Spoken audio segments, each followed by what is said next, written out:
Hello, good day everyone. Today I'm gonna demonstrate the PowerPoint presentation I made about 2 weeks ago on NFT. So this can be general used for anyone who is going to do a presentation between 10-20 minutes to any time longer, and using Bored Ape Yacht Club as an example and case study to those audience who have little or no knowledge on what NFT is. So welcome to join my live stream. I'm just going to quickly check my Twitter account to see if it's actually the message has actually sent out. If not, then in that case, I'll probably do that afterwards.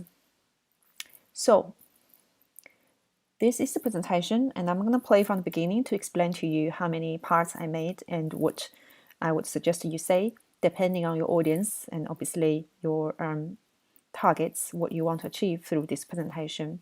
For me, my personal case is I come across with many individuals and also organizations, and sometimes in the public sector as well, of those people who have very limited knowledge on crypto, blockchain, or NFT, but who are either very interested in discovering more, or who might be branding and marketing agency needing to know the knowledge in order to service their clients, or to organizations that are considering to work on their own NFT projects. So those are type of audience that I come across with, and that's the presentation I made for them.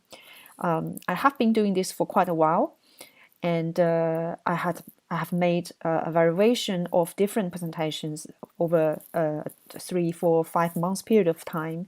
And this is a presentation I put together from all the research I have done in the past few months. So it's a little bit lengthy, and you can probably cut it down because this is going to go on for half an hour if you use the whole presentation.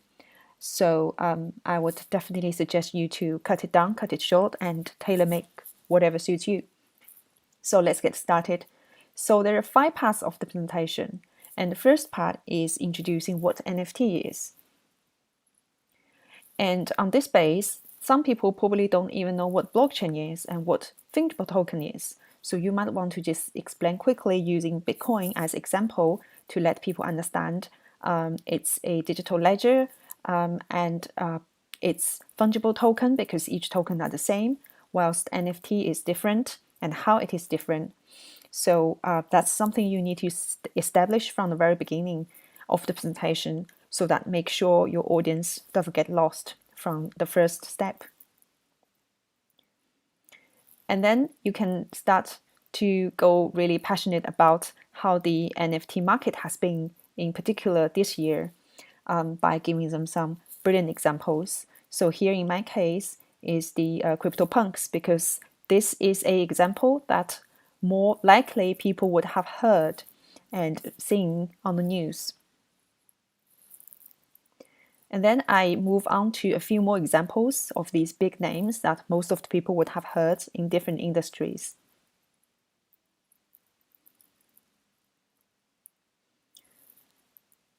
And then this is the one that explains to people what the marketplace is. And also I included GameFi and Metaverse. This is taking place now, but not so much in the past few months, to some people, obviously. But I have always been keeping a very close eye on this field, because this is always what I have been believing in, what blockchain and crypto and NFT would go towards. So that's that. It's kind of like indicating how NFT has been evolving with the blockchain technology. So that was part 1, explaining NFT. And now this is part 2, which is using Bored Ape Yacht Club as a case study, because it's quite a mature product. It's been on the market for a while, and it's also very well known and has a lot of commercial use cases that you can demonstrate. But of course, if you have other examples you want to use, or you're part of other NFT projects that you feel a lot more passionate about, then by all means use that as well. And me, in my case, because I'm a member of Bored Ape Yacht Club, and I have gone through the journey with them since August, so for 3 months now. So I'm very passionate about it. I've been following a lot of people from the club, so this is my choice. I'm using that as a case study to explain to your audience what a successful NFT project might look like. And obviously, this example is more emphasized as a PFP project. So profile picture started as, but also very strong in terms of its branding and IP usage, and why it has become a leading NFT project in the industry. So I usually like to start with this YouTube video, which is very vibrant video that's showing different apes and the range of craziness that is involved. But it depends on if you want to show it, and if you're doing a remote demonstrating, then maybe the connection isn't so great, and it's probably not suitable to play a 3-minute video. So it really depends on you. I usually touch base on my ape very quickly here, just so that people understand why I know this so passionate about all the apes, and why I have entered into this market. So I would usually tell a little bit story about how I got involved, which was on the 18th of August, and how I purchased it, how much I spent, and what happened afterwards in very short period of time. The price has gone up, etc. With all the exciting news from auction houses. So I then follow up with the 2 auction houses sales. I think there was 3. So this was the one took place in Sotheby's in September. And because there are 101 apes and 101 dogs, you can explain what is Bored Ape Kennel Club, just so that people understand where is the dog coming from. And here again is a week after in Hong Kong, and the Bored Apes was being auctioned with CryptoPunks and Meebits, and there was actually a live physical exhibition in Hong Kong as well, and the price that's been achieved is also very significant. So it covers different areas as well. So the previous one was in New York, this one was in Hong Kong, but I think both of them are online sale actually. And then more recently, on the 15th of October, there was an auction, evening live auction. So real physical auction took place in London, which I also visited. I went there with my colleagues and also met ape members there. And because this auction was with OG Ape, so original ape, and with mutants M1 and M2, so you can take the opportunity to explain to people what is Mutant Ape Yacht Club and how that was done, just so that people understand how it evolved. And again, there was another auction in late October, which I think reached single ape all-time high price. So that was the second part of using Bored Ape as a case study from more of what's happening with the mainstream news and auctions and price-wise to demonstrate BAYC as a successful NFT project. Now this is the third part, which I think is a very important and core part of explaining people why that was unique and successful. So that is more from an IP rights angle, branding and marketing angle, commercial directives, plus a little bit of using my ape as example. So this is third part. So the first thing to explain is usually in traditional sense, the creator would have an IP of something, and it's very protected.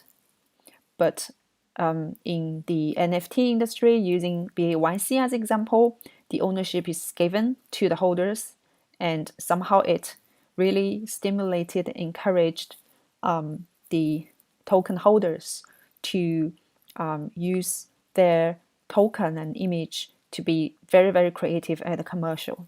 And that's very important, especially if you are doing this presentation to serious investors or organizations, so they would be really care about this side of things.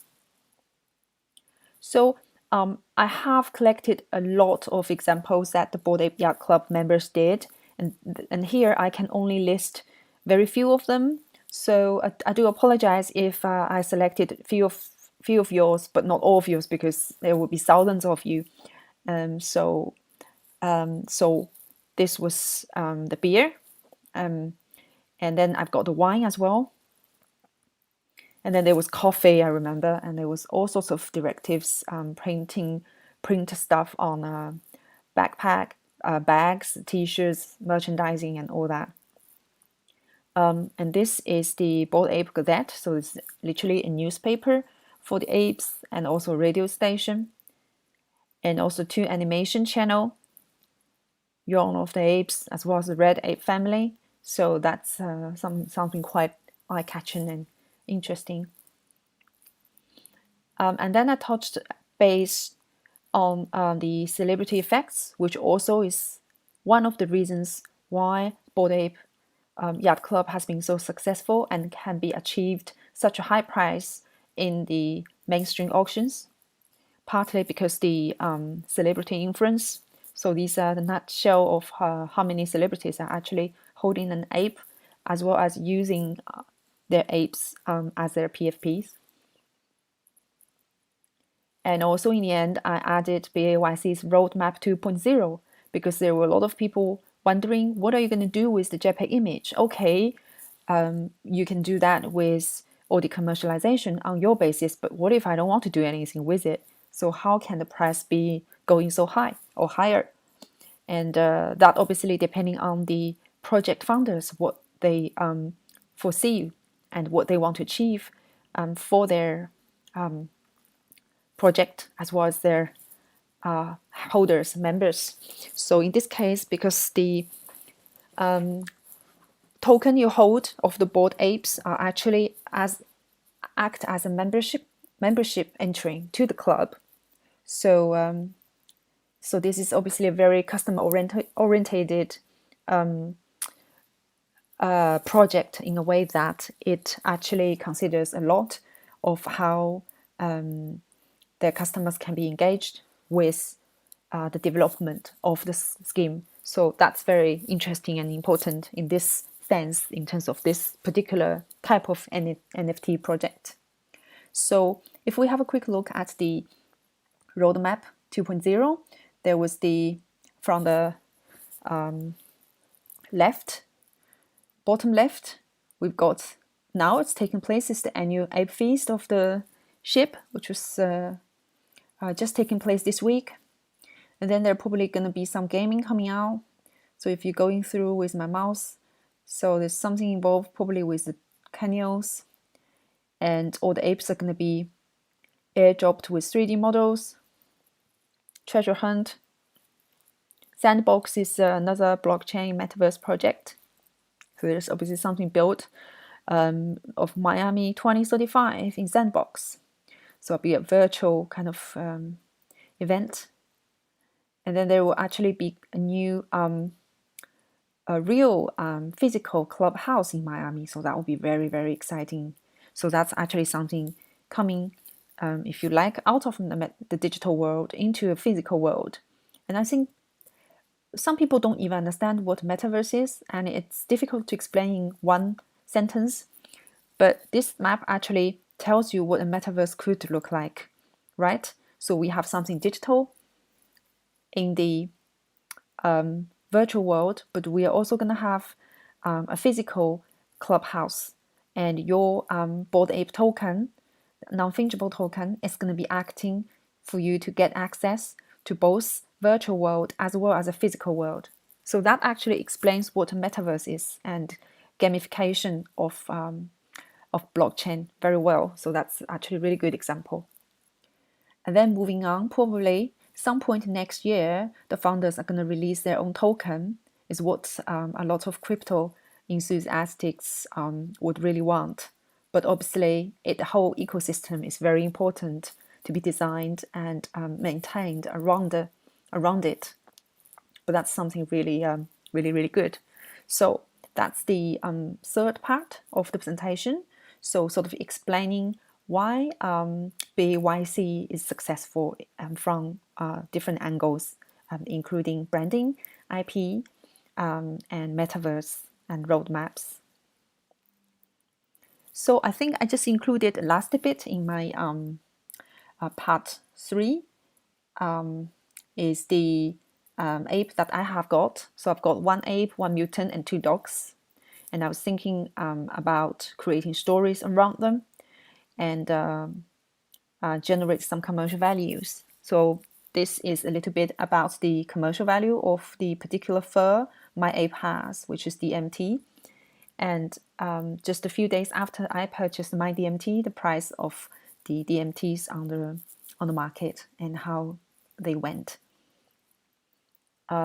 This was also the same week. What other more sort of rare apes price that they achieved? So there are obviously some really trendy furs and features of the apes.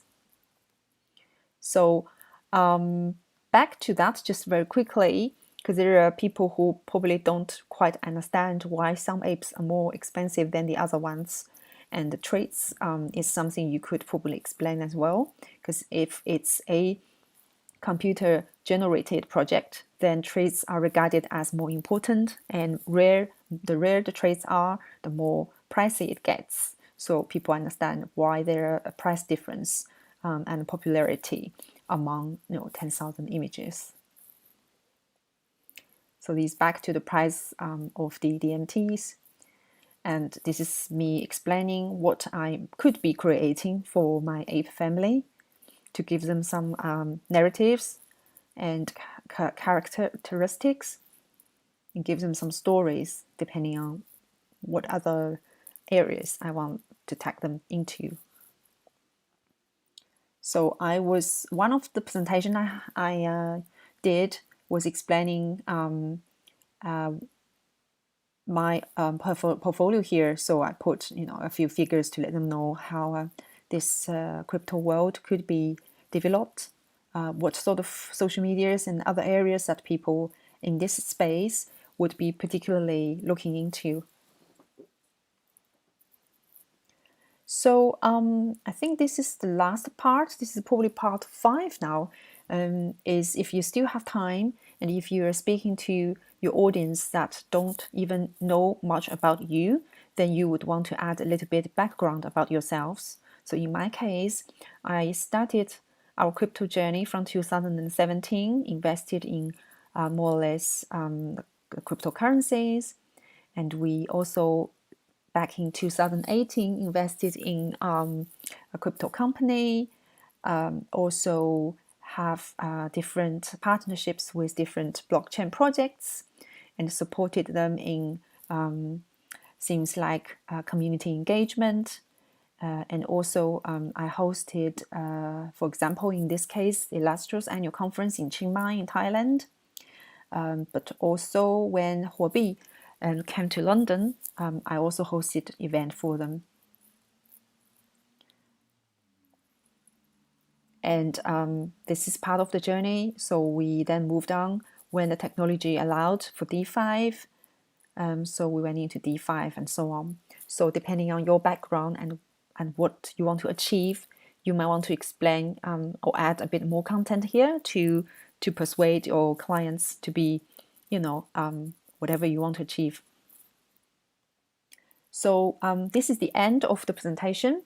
And you obviously can include your contact details, Q&A, if people have any questions, and some action points, like if you want them to be in touch, you can leave your website, email addresses and things.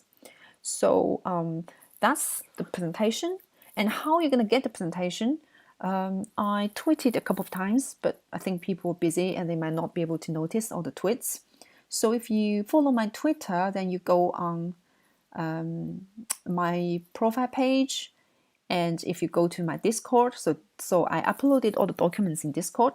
So if you go to Discord, so go to my Discord, it's currently called Ding's Metaverse, and if you go to PPT, you will see 5 parts. So because Discord only allows me to upload document up to 8 megabyte, so that's why I have to break them down into 5 parts. So I apologize for that. But you can obviously put them together, copy and paste them, and probably need to cut them down because if you put them together, they actually go quite lengthy. And if you like this idea, because I am probably likely to be doing more presentations like this, so I will always be looking at refreshing my presentation on a quite frequent basis. So if you like that, then let me know. Maybe leave a comment under my YouTube channel. If you're following me on YouTube, then you can see I've left my Discord channel here as well, or maybe I will include that in about, so just in case I change this intro video, so you can get access to either my I think my Twitter somewhere, yeah, so my Twitter or my Discord, so you won't miss it. So that's everything about this video today, and I thank you very much for watching. Please like and subscribe. And nothing I said today is financial advice. I just hope the information I provide is useful